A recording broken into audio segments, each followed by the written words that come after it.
والسلام سورہ اعراف میں آتا ہے، اپنی قوم والوں کو دعوت دے رہے ہیں، یا قوم اعبدوا اللہ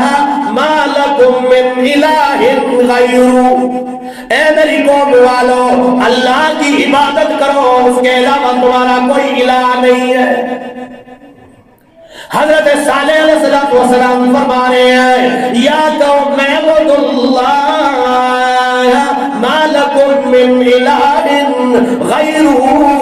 اے میری قوم والو اللہ کے علاوہ تمہارے نفع نقصان کا مالک کوئی نہیں ہے، تمہاری بگڑیوں کو بنانے والا کوئی نہیں ہے، تمہیں عزت اور ذلت دینے والا کوئی نہیں ہے اللہ کے علاوہ، تمہارا مختار کل کوئی نہیں ہے، تمہارا متصرف امور کوئی نہیں ہے اللہ کے علاوہ۔ حضرت شعیب علیہ السلام بھی یہی دعوت دے رہے ہیں، یا قوم اعبدوا اللہ